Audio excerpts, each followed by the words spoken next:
Welcome to the Property Management Mastermind Show with your host, Brad Larson. Brad owns one of the fastest growing property management companies in San Antonio, Texas. This podcast is for property managers by property managers. You'll hear from industry-leading professionals on best practices, new ideas, success stories, and lessons learned. This is your opportunity to learn about the latest industry buzz surrounding property management, as well as tips and strategies to improve your business. Now here's your host, Brad Larson. In today's episode, I'll be interviewing Dave Holt. He is the owner of a property management company in Minneapolis, Minnesota, a past NARPM president, and we are on location in Las Vegas at the NARPM Broker Owner Conference. It's a great opportunity to interview Dave. One of the things we're going to talk about that's very important for the listeners is how he does investments and some of the techniques that he uses to get investment properties, because what we're talking about are single-family homes. When you manage single-family homes, well, you have the opportunity to, guess what, invest in them. And Dave's going to talk us through that. He's also a co-founder of the National Property Management Network with us, to where we provide products and services for other property managers. So it's been a great interview with Dave. I'm very impressed with some of the techniques he can bring to the table. So I encourage the listeners to listen to this and go out there and apply what he's talking about, because he's been very successful in his investing strategies. So let's have a listen. And Dave, thanks for joining me here on the Property Management Mastermind Show. How are you doing today? Doing great, Brad. Thanks for having me. We are on location. We are in Vegas. We're at the Broker Owner Conference here. We're having a great conference so far. I'm excited to get down to see the vendors here later today to kind of see what they got going on. But thank you for taking the time to meet me and go through with this podcast episode, because you have something very unique that I want to share with the audience. And we're going to kick this around for a little bit. Essentially, your claim to fame, in my opinion, other than you've been the past president of NARPM, you've been teaching risk mitigation for NARPM for years. Your claim to fame and what you've helped me understand in certain aspects is investing for property managers. And this is what we're going to go in through. And people think, well, what is that? What is investing for property managers? So investing, in my opinion, is where we manage homes and bump into opportunities where we can take on that home. So let's kick it off. What do you think? Absolutely, Brad. I mean, when you think about it, we have a unique opportunity because we're doing the hardest part of investing, other than if you're just flipping properties. But the hardest part is the property management part. And so we already have that built into the equation. So it's a beautiful thing. Yeah, you already know what the numbers are. You know what the rents are going to be. You know the market. So there's no guessing. It takes a big part of that out of it. So your portfolio, and I want to make sure that the audience understands where you're coming from, because you've done over 75 deals, and they've been generated through or around your property management business. Is that correct? That's correct, for the most part. Yeah, and you currently hold over 30 homes in your personal portfolio, and you manage a portfolio of roughly 400 homes. Is that correct? That's correct. So that's a great base to start from. And I wanted to get that out there right away, because people need to understand you're just not reading a book and then doing this and claiming to be the expert. You've been doing this for how long? 25 years, longer. I mean, I started out in my career managing for HUD. So my first properties that I invested were HUD properties back in the mid 80s. Now, were those like the non-qualifying assumptions? Right. I mean, you really, yeah, to buy a property back then. I mean, you had to get traditional financing, but keep in mind, traditional financing back then was a lot easier to get. I know my mentor in San Antonio, Tony Forcione, he was big into real estate in the 80s, and he was 80s and 90s, and he was getting those non-qualifying assumptions from the VA, like giving away candy. And he was just taking them over. And he might be at a loss, as far as rent upside down, but 20 years later, they all flipped. All the, the rents all went up, the mortgages went down, and he had basically zero skin in the game to take those on, other than maybe being $100 upside down each month. But that quickly flipped. And so, man, wouldn't that be a good time to be in real estate? Absolutely. Wow. Yeah. And you see those cycles going on. And the beauty that we're in is that we're almost recession proof in property management, because we get the different clients. But the same thing with investing. I mean, you might think, oh, it's a great market. Owners are going to want to sell. There's not going to be any opportunities. And I have bought a lot of properties on the upswing. I mean, it's surprising, and you just really don't know people's situations. And it's always a good time to be investing. So good stuff. Great stuff. So more on the intro. So you're in Minneapolis. Make sure everybody understands that. You love to ski and you love to do fun things up there.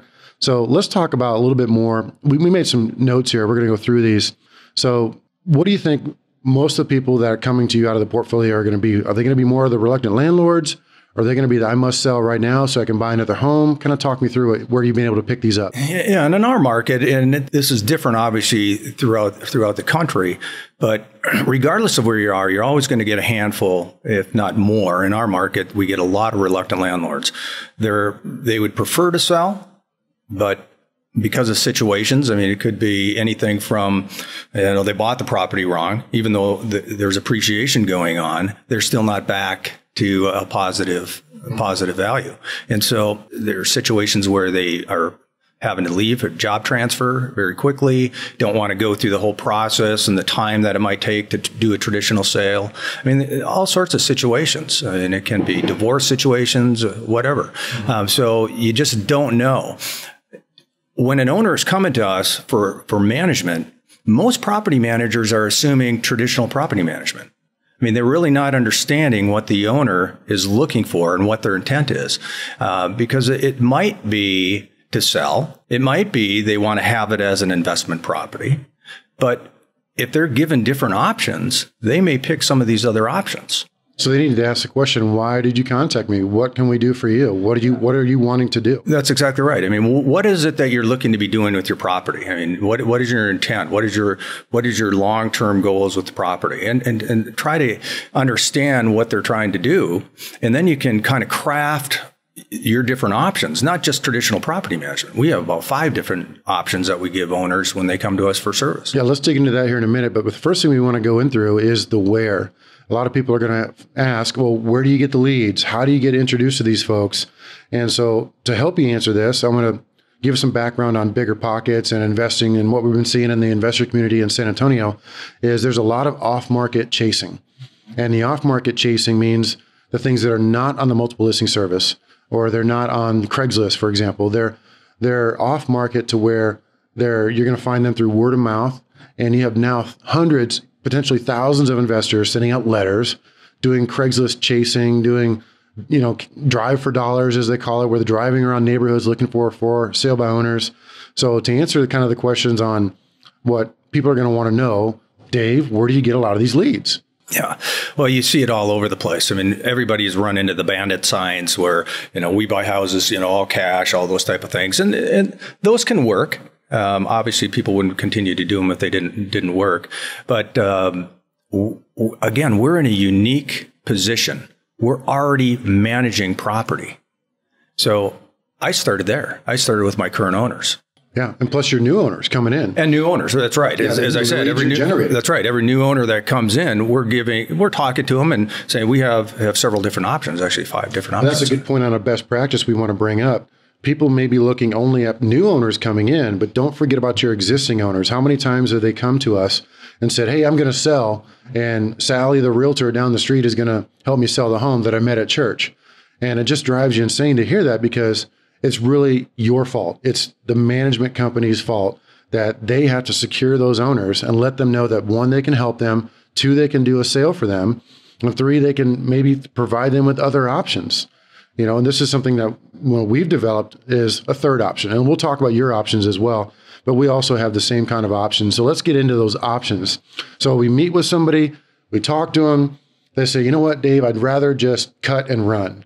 So let's talk about some of the techniques you might propose to somebody like that. Right. Again, they're coming to us and they're thinking traditional property management. Are they? Typically, yes. I mean, they're coming to the property management. Coming to you for help. You're coming to the property management company. We forget that there might be other options. I've walked into management appointments, as you have, saying, we're going to rent this home for $1,200, period. And that's all I'm thinking is we're renting. We're going to manage it because I want to build the company. I want a management. And the owner might be thinking, I just want out of it. I don't care what I talked to a realtor. They said I'm upside down. You're my next best guess, so you tell me what you can do. That's right, and it can go both ways, as you're saying. I mean, the property manager might be going into only thinking they want professional property management, the traditional property management services, when in fact, and that's why you ask and get some clarity on what their objective is with the property, because then you can get into all these other options if you elect to. So let's dive into it. So All right, Dave, I'm Mr. Owner. Mr. Owner says, I just want to cut and run. I'm moving to Dallas because Dallas is a great city. They have the Dallas Cowboys there. I'm moving to Dallas, and you can sell my home in Minneapolis or burn it, or I don't care what you do with it. Give me your best suggestions. Yeah. And so the first thing I'm trying to do is I'd look at it and say, if you're looking to be buying or selling the property, I can buy it for the same net that you'd get selling traditionally, but I can close whenever you want to close. I mean, you don't have to go through the hassle. You don't have to go through all of the negotiations. You don't have to go through the potential repairs or city inspections or whatever you might, buyer inspection, repairs, those type of things. I'll buy it as is. We can close within about 10 days. And I'll give you the same net that you'd get selling traditionally. Let's not skip over that because we want to elongate what that means. So everybody listening understands what that means. And I feel that we can talk numbers in this scenario. We're not necessarily on the stage for... Well, it's really more of a formula per se. So it depends on your market, but every market has some sort there's the list price, but then there's the actual sales price. And so you just really need to figure out, depending on your market and the time. What that is, that percentage of what we call original list price to sales price is typically a 2 to 4% discount. It's not a discount, it's a reduction. So it's just reality. So someone's got a $200,000 home, list price, and a buyer may come in and offer them $190,000 and they settle at $195,000. And so there's a $5,000 discount, which is what, 2.5%? Right? And my math is right. So there's the discount from original list price to sales price, 2.5%. That happens every day in real estate. It does. And so you're taking those averages. And so I would say the traditional sales price from the list is 4%. Okay. Let's take that as a scenario. Well, now what is the traditional realtor broker commission? We call it 6%. Okay. Let's say 6%. Okay. Yeah. So now you're to 10. Is it typical in your market to have seller concessions? All the time. Okay. So you'd factor that in. And I would use a figure of $1,000. I would use a percentage. Okay. So I would take another percentage, like 1%. That's fair. Okay. So I'm looking at that. I'd also look at improvements, like buyer suggested improvements, because in my market, almost 100% of the time, the buyer's having a buyer inspection on the property. All right. Is that pretty typical? Yeah. Okay. So it is that inspector's job to be finding something. Would you agree? Absolutely. If they don't, they feel like they haven't done their job. And if they find something, of course, it's all CYA drill. They just want to disclose and say, get this re-inspected by a plumber because I don't know what I'm talking about, even though I'm licensed. And yeah, no, you're right. So there is always something that they're going to find, and that is incumbent upon the seller to be fixing that, because the buyer is going to go, oh, look at all these things, we want this done, and as part of the purchase agreement, there's that inspection contingency, and so they'll say, well, we want you to do this, that, and the other thing. And most of the time they'll negotiate depending on what it is, but there's almost always some kind of concession there too that the seller is going to have to do. All right. So we'll take a percentage there. 1% or say 1%. I mean, you can adjust depending on your market and what's pretty typical. I know where you're going with this, and I love it because it's going to illustrate the point. And I think the audience is going to figure out he's exactly right. I'm not going to go offer them retail. And let's dive into holding costs. There you go. So, and that is the very next one. So you have a holding cost. Now, if they have their property currently leased out, there may be minimal holding costs. All right. But that's usually not the case when a new owner is coming to you. They're living in the property. They're going to be vacating. They may have already purchased another home, and there's going to be some vacancy in the property and therefore some holding costs. And so you factor that in as well. And that could be 1%, 2%, 3%. Well, let's do some hard math on that. So let's say it's a $200,000 home. Let's say there's a $1,500 mortgage. Is that a good figure for your market? Sure. Yeah. Okay. Because it's easy if you're talking PITI, the principal, interest, taxes, and insurance, the homeowner is writing a check for every month, and that's before utilities. That's right. So that's right. Utilities, lawn care, snow removal, depending on your climate. So if we take in utilities and let's surround it to $2,000 a month holding cost for a $200,000 home, what's the average days that they're going to hold that for a vacant home? Well, probably 90 days. I thought 90 as well. So 3 months times $2,000. That's $6,000 in holding costs right there. So now we're talking about a reduction. So you're another 3%. Another 3%. Oh, you want to use a percentage, Mr. Well, I do. Smart Guy. I do, because it helps when you're looking at percentages. You can always put that into the equations. Again, depending on your market. So let's run through these percentages. So we had a 4%, or was that equaling to 6? No, the 4% was the difference between your listing and your sale. Got it. So we have a 4% factor from listing price to sales price. And then you had your realtor commission. 6% commission. To give you your 10. A 1% seller's concession, then a 1% buyer's improvement, which is like inspection, fallout. So now we're up to 15%. Well, you're at 12%. 3, 4, 5. Well, yeah, and then you're 3%. You're at 15. And holding costs. So we have a total of 15% off the potential list price. So the top of my head, that is $30,000. So you have a $200,000 listing. Take $30,000 of costs that it's costing that seller to sell that home with everything included. So your net you're getting at is $170,000. That's where you would go into them and say, look, I can give you $170,000 and here's why. And you go through the numbers with them, and I can close within a week or two. You have no headaches from there. You can cut and run. Take it from there. Yeah, and that's kind of my maximum allowable offer. They call it MAO. So the MAO, MAO, maximum allowable offer. All right. But what's not in that formula is profit. So that's where I can be a little creative, because depending on the property, it might be a property where I can do some pretty significant improvements.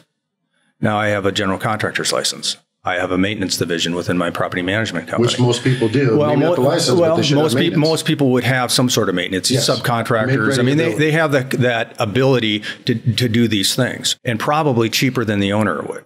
So what you'd look at is what kind of improvements could you be doing to the property to increase that potential sale for you on the back end. All right. And so I don't put that into the formula. I'm just keeping that in the back of my mind as far as addition. Because as realtors, we have to disclose to them, look, we think your home is worth $200,000.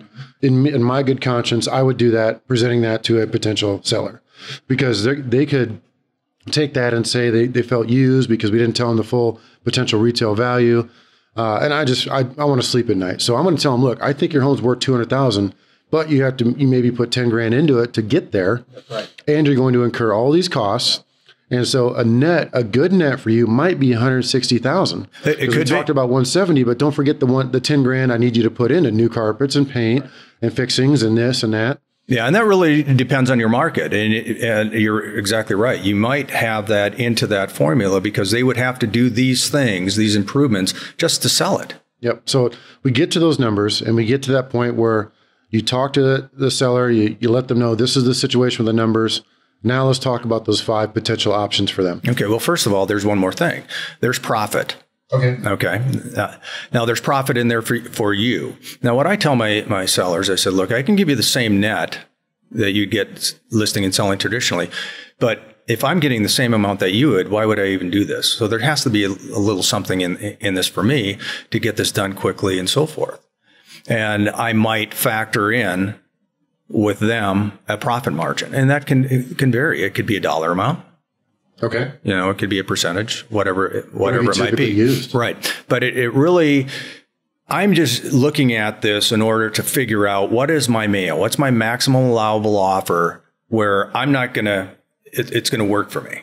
Okay. Where I'm not going to have to come out of pocket to make, if something isn't going to work. Now I'm looking at what kind of improvements can I do? What's happening in the market? I generally do not use appreciation because, as we've all experienced in the crash, if you start using appreciation, you can get stung, in your formula. So I don't use that type of condition. It's gravy if things are happening, but you don't know if you're going to be taking this property and turning it right away, flipping it, or if you're going to be holding it long term and what the market's going to be. Yeah, you don't want to be caught in musical chairs where people are banking on appreciation, going around and around, and when the music stops, they're left with the home midstream of an upward tick, and then they're But the one thing that you can't underestimate is the hassle factor and the emotion that goes into selling a property, all right, and the uncertainty that goes along with that. So you have an owner that is looking to sell. They're already stressed because they they got a divorce, they got a job transfer. I mean, there's a lot of stress, and now they're having to worry about selling the home. All right. Now, if you come in with a solution to get this done and close when they want to close, I mean, that's huge. So what kind of factor is that? Yeah. So sometimes I'll always talk about that and either use, the profit side of things or the terms, because there are different ways that I'm going to want to see how I could buy this property from them. The key to this formula too, and we need to mention this as well, is there's got to be no lien on the property that's going to overshadow that. You know, we got down to a number of let's say 160, round figure. Well, if they owe 190, now we're going into a different conversation, right? That's right. But that's a different strategy. I have bought properties that are underwater. Oh, okay. For the seller. And so they're thinking, how am I going to do this? So I'll just give you an example. There was a property that I bought last year that the owner had some foundation issues. Hard to sell. He had an offer on it before. They did a buyer inspection. They were looking at the foundation and go, no, I don't want this property. And so they backed out of the deal. He has to be disclosing this in forever. Yeah, that inspection. And every buyer is just going, nope. But not one of those buyers looked at what would it cost to cure this foundation issue. So I went in and looked at it and had a professional look at it, and it was $7,000. In his situation, he couldn't sell it. So and it was vacant. He had already moved. So he had all of this holding cost. He owed more on the property than it was worth, that he would be able to sell it in this condition. He would have to come to closing with $30,000 in order to sell this property. And he had no idea how long it would take to even do that. And so he'd have all these holding costs. And so I was hitting the emotional side. I said, so for you, it'd be nice to have some finality and some certainty on this whole process. Well, what if I could come up with the same terms, same buyout? You're still coming to closing with 30, because you'd be doing that in a traditional sale anyway. Okay, so that's still happening. And we can structure something where you have a finite period of time of holding, because you're going to have that anyway. So we negotiated. And I said, I'll buy it for the same net. You're going to come to closing with the 30, but that 30 is coming to me. And then you're going to be making the next 6 months of mortgage payments. Now, if I can sell it quicker, because I'm going to come in there and I'm going to do improvements and I'm going to try to sell it. But we're in the fall right now. Selling in Minnesota in the wintertime is not ideal. And so I was saying, you're going to have that same market conditions. And so I'm estimating it's going to take 6 months. If it takes 3, well, then you only owe 3 months of holding costs. So we structured a deal. We closed. He gave me $30,000 at closing, which covered all of my rehab costs. All right. And then he was covering the next 6 months of payments, which covered all of my holding time, and cured the foundation issue and did a lot of other things. I totally gutted and rehabbed the kitchen, a bathroom, and so forth, and really improved the property. And then we sold it. And so I was able to negotiate and get him what he needed, and he felt comfortable. And that's really an important thing, is this isn't a win-lose scenario. You always need to be structuring a win-win situation. Now, for a lot of people, if I said, well, he had to pay me 30 and covering 6 months of payment, they'd go, well, that's a lose for him. Well, no, it wasn't. It was actually a comfort to him, because he was going to be having that anyway in a traditional sale. All right. But he had some finality, and he knew that what his costs were going to be, definitely. And so it was a great situation. He loved it. I loved it. We moved on. It was great. So I'm looking at, first, what can I be doing to help them out and purchase the property? All right.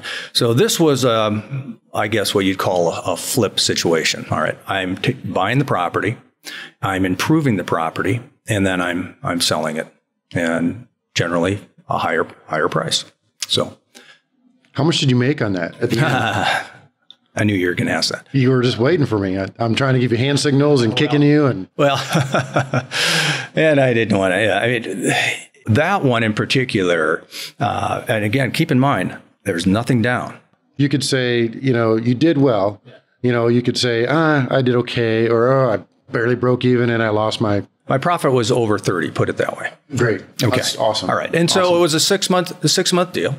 But again, I got all my rehab costs and my whole holding costs covered by the seller. That's awesome. And you've been doing numbers of those. You've had over 75 of those. So that's a great example. And I loved it because you dove in and told us the numbers. And I really appreciate that.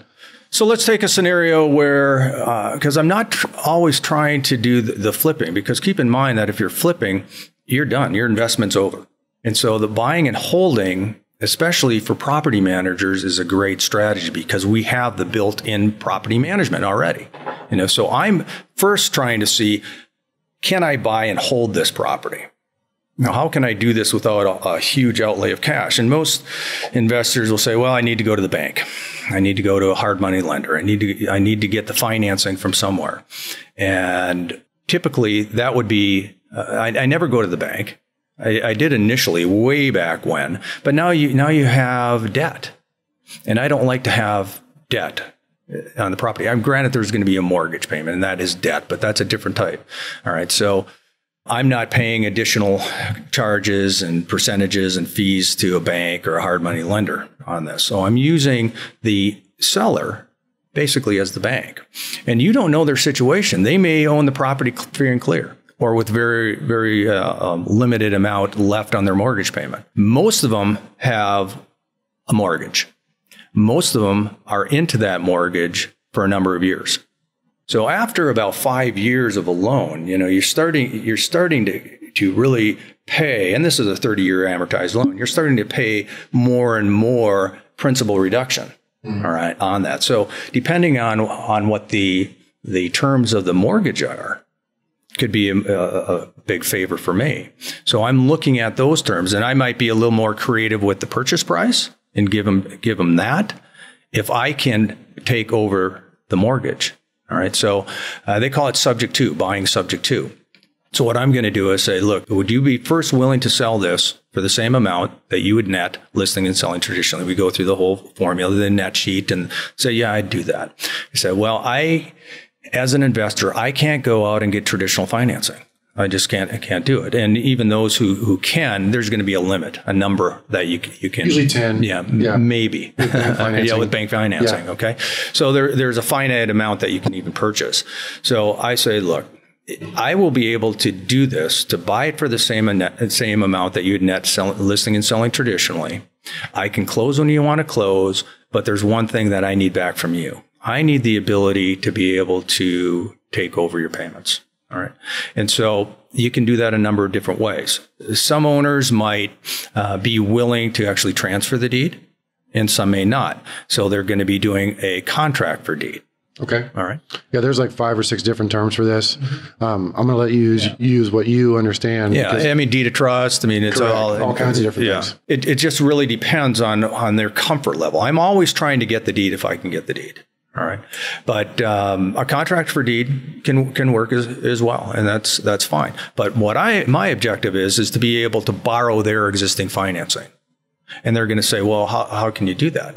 You can't do that. If I'm selling the property, there's a due on sale clause. Well, that's true. But understand that the due on sale clause is not a automatic that this has to happen if you sell the property.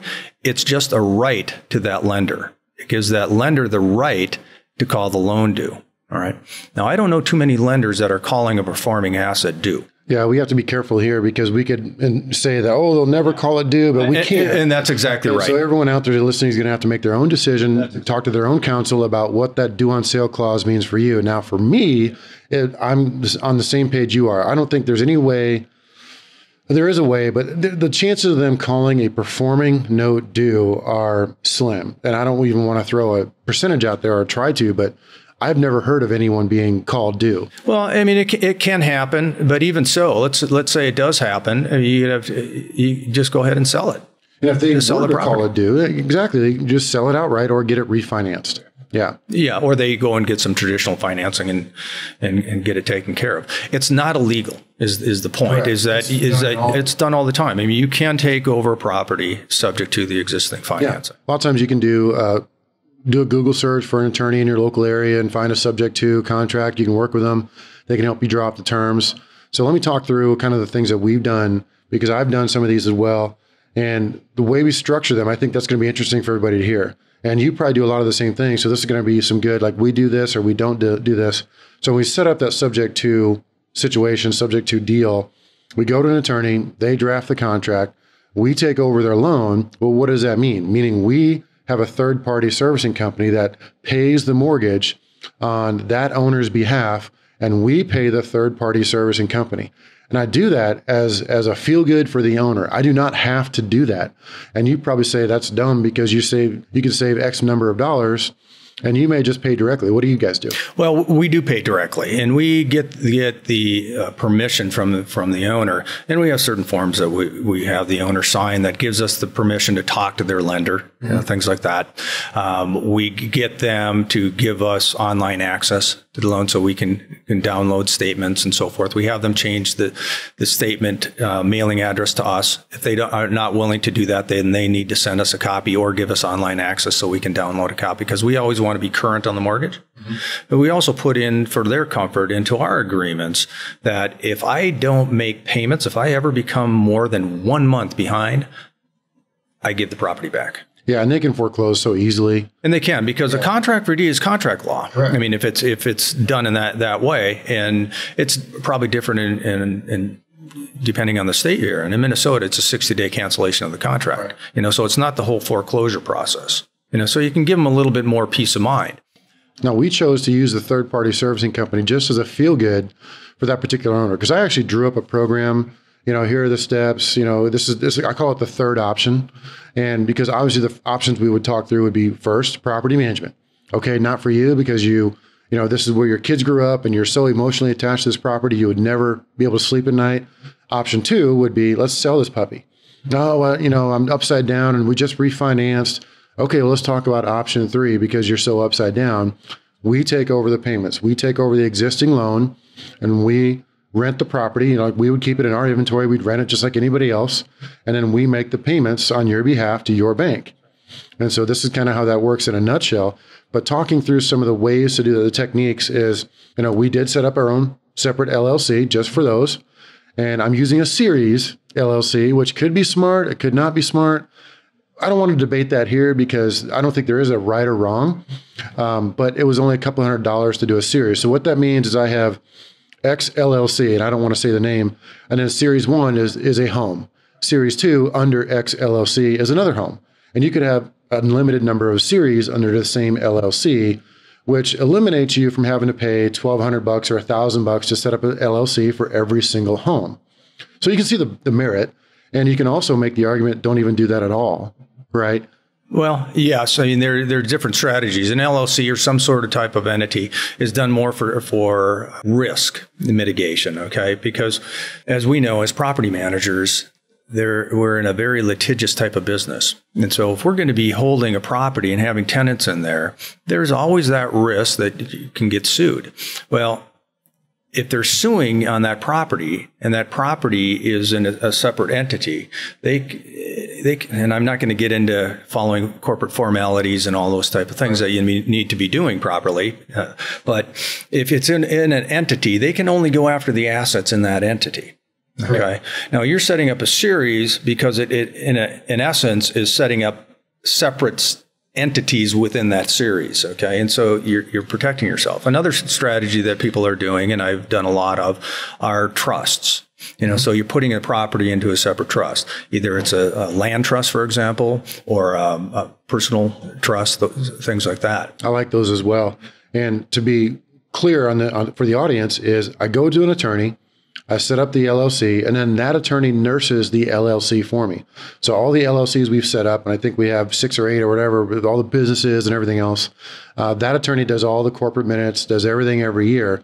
So I want to make that point clear to everybody out there. Don't necessarily just go to LegalZoom, for example, pay $100, $800, whatever it's going to be, and set up an LLC, because if you forget to do minutes, if you forget to do a corporate filing, if you forget to do something, well, now the LLC is voided almost practically because it's pierceable.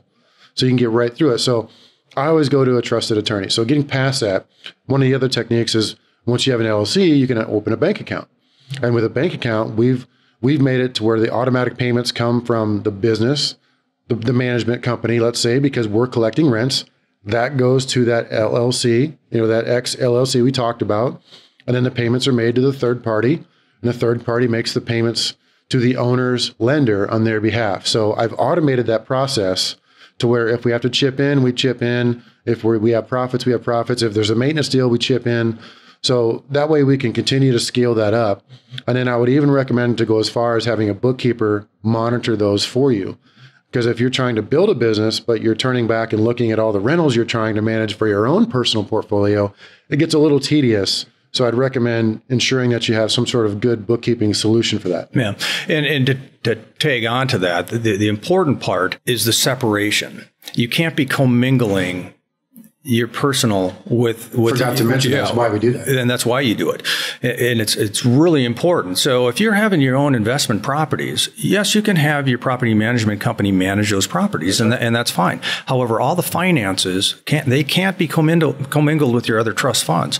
And so having the ability, setting up a separate bank account, and I would say not just the bank account, but a securities deposit account. So you're keeping that separate as well. So all of your properties that you're holding, you're keeping those rent amounts in a bank account, and the security deposits, because it's the tenant's funds, into another escrow account, a security deposit account. That's separate from your typical owners. Well, I mean, that's debatable depending on the state. I don't think so. Well, I've gone into that. So here we are in a disagreement. We're about ready to get in a fist fight. I don't know if necessarily you have to separate that out of your company escrow trust account. I'm probably thinking you're right because you're super analytical like that. The other thing that I want to make sure that you do is I've gone through the tax research on this. Charge management fees. Charge your home a management fee. Yeah. Because the tax is going that way, the tax reduction going that way is better than keeping that fund, keeping that income and having it taxed as a rental proceed income. So that's definitely not hide. It's just, you're not trying to hide it. You're disclosing it fully on a different method. Well, to that point, Brad, I mean, it's not just so you can have some more income. It's for the risk factor of things as well, because you want to be treating this like a business. Okay, so if your business for properties was going to have your management company manage it, and you wouldn't just say, okay, manage the properties and here you go. If it was a separate entity, you would say, well, here's a management agreement. Here are all the terms. Now you can have lower terms. You could have lower management fees and other things that you're charging. But you should have a management agreement for every property you're buying and holding. That's you're having your management company manage. That's a very good point. I do appreciate that. And let's not forget too that people can do this with an owner financed home.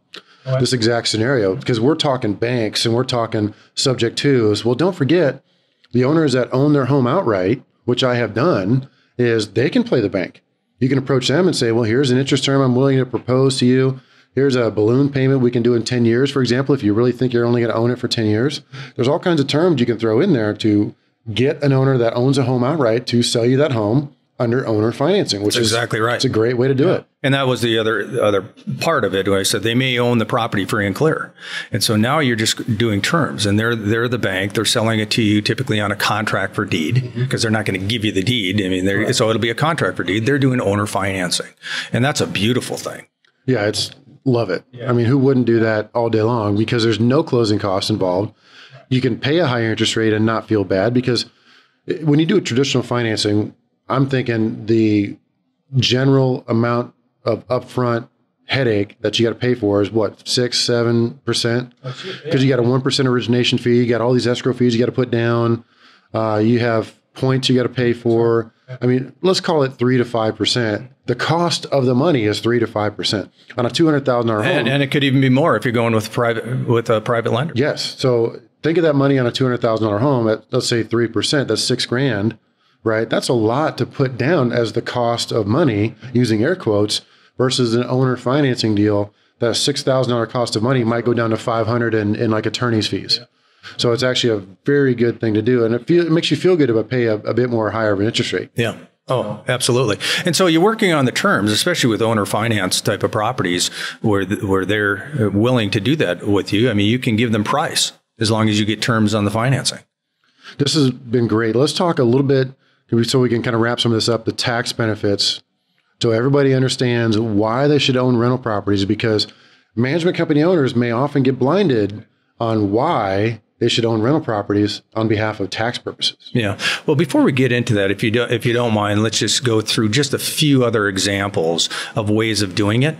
I mean, and we're not going to get into the details, but the buying it is just one thing. There might be owners that are saying, no, I really don't want to. I mean, you can have some other options. You can master lease the property. Kind of do a sandwich leasing where you're actually. That term sandwich leasing is so interesting. I've never heard that. I had to bring it up again. Sandwich leasing is master leasing. Now we could literally talk a whole nother podcast on master leasing. Oh my goodness! And a good friend of mine, Dave Tilney, teaches it. 30 plus years. So those listening, look up David Tilney. He does these hassle-free property management classes probably a couple times a year, and go to that, and you'll learn a lot about master leasing. Yeah, it's more than we can touch on here because it's so extensive. Oh yeah, he goes into it for.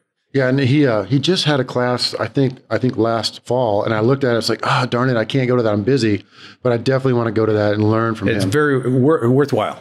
Okay. Excellent. So that's one option. The other option is just controlling the property, because the owner may not want to sell right now, but you can option it or like lease option it.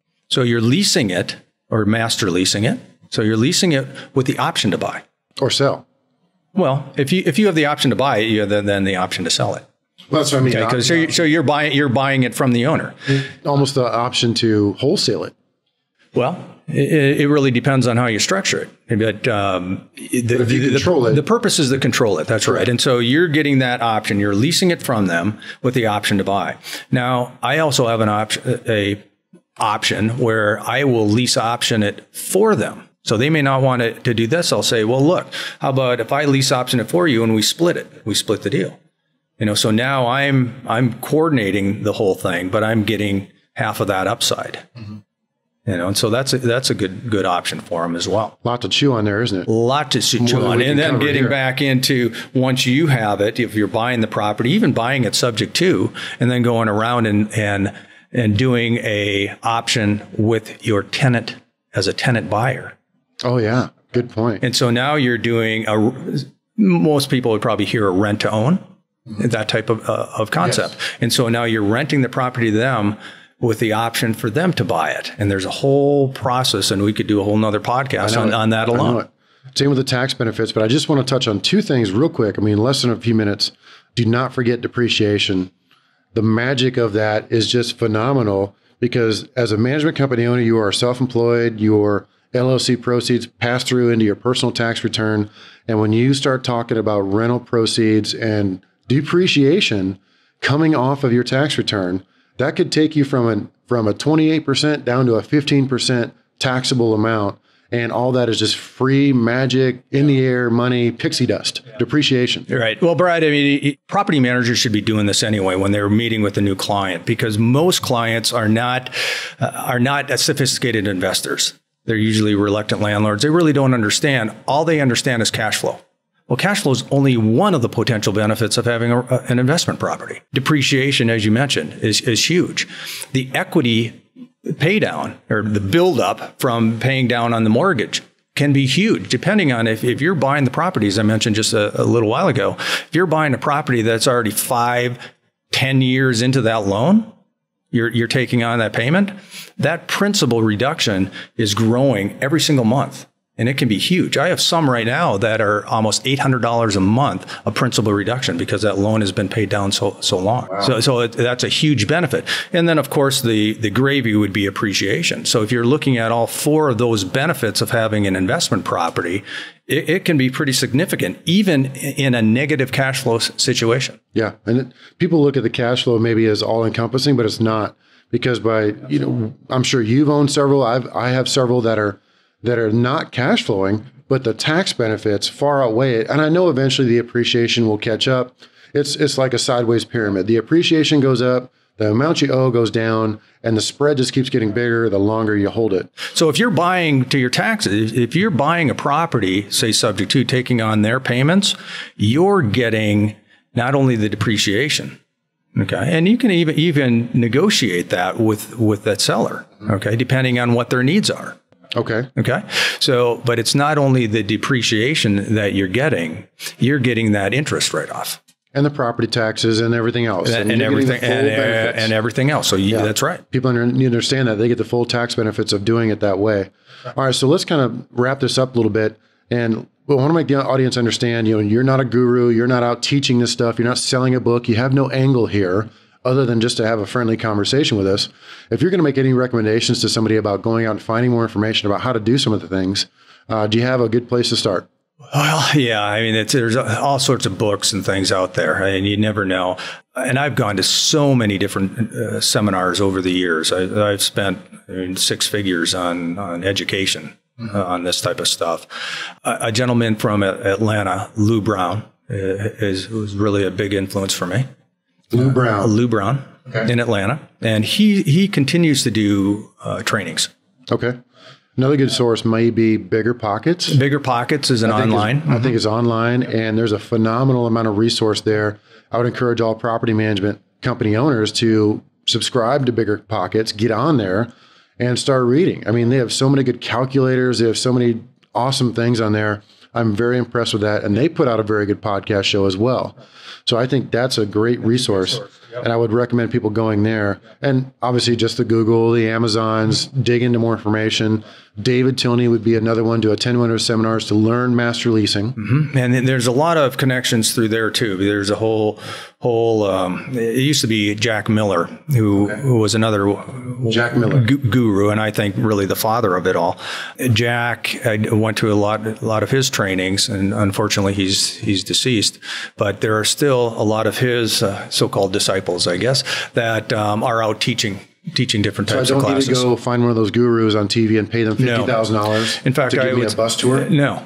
What do you mean? There are still those type of things out there, but by actual professionals doing it, they're doing it themselves, and those are the guys you really want to get. I'm always amazed to see the people that complain where they go and give $50,000 to these investment gurus for a bus tour, and they come back and they mass sue because they didn't get anything out of it.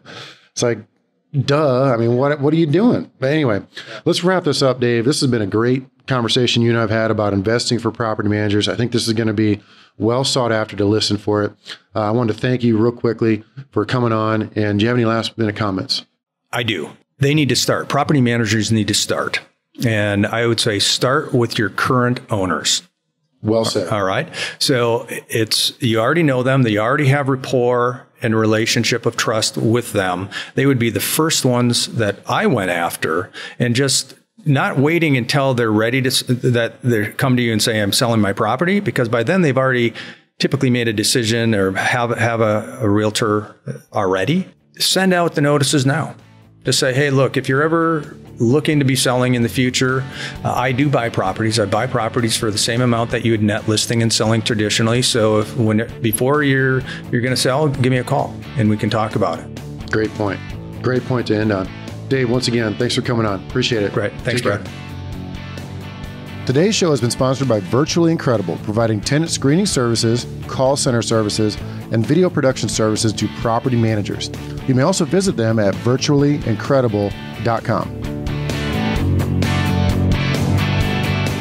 This has been a podcast episode by PropertyManagementProductions.com. Be sure to subscribe to our podcast, leave us feedback, and come back for our next episode.